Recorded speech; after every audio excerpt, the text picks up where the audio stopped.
একটা গ্রামে প্রতিটি শিশুর কাছে একটা করে ল্যাম্প ছিল।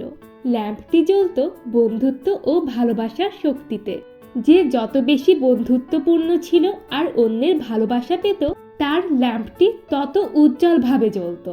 এই গ্রামে টিনা নামে একটা লাজুক মেয়ে ছিল। সে প্রায়ই একাকী বোধ করত। কিভাবে যে অন্যদের সাথে বন্ধুত্ব করতে হয় এটা সে জানতো না। তাই তার ল্যাম্পটিও অনেক মৃদুভাবে জ্বলতো। এটা নিয়ে তার মন খারাপে শেষ ছিল না।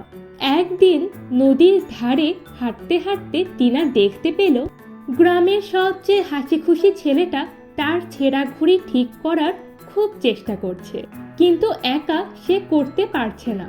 টিনা একটু দ্বিধাবোধ করলেও ছেলেটির কষ্ট দেখে এগিয়ে গেল।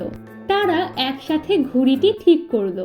টিনার সাহায্য পেয়ে ঘুড়িটি ঠিক করতে পেরে ছেলেটির মুখে হাসি ফিরে এলো।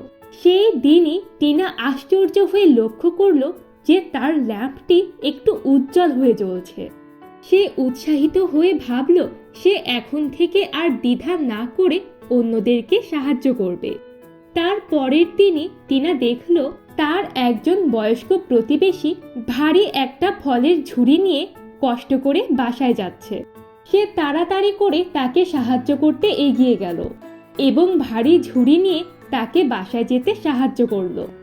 আরেকদিন টিনা তার আত্মীয়র কাছ থেকে অনেকগুলো চেরি ফল উপহার পেল।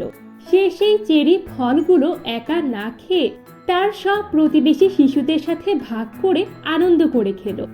অন্যদিন তার এক সহপাঠীকে দেখলো তার পোষা বিড়াল হারিয়ে যাওয়াতে ভীষণ মন খারাপ করে বসে আছে।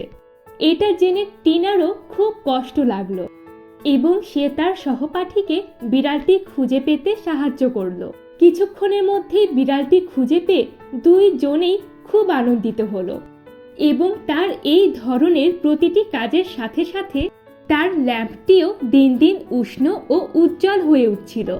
টিনা তখন রহস্যটা বুঝতে পারল যে কেউ আমার সাথে বন্ধুত্ব করতে আসবে সেই অপেক্ষায় না থেকে আমাকেই অন্যদের কাছে যেতে হবে। সবার সাথে সুখ দুঃখ ভাগাভাগি করে নিতে হবে আর সবার প্রতি যত্নশীল হতে হবে। আর এইভাবেই সে সবার ভালোবাসা ও বন্ধুত্ব পাবে। আর এর কিছুদিনের মধ্যেই টিনার ল্যাম্পটি গ্রামের সবচেয়ে উজ্জ্বল আলোয় জ্বলতে লাগলো।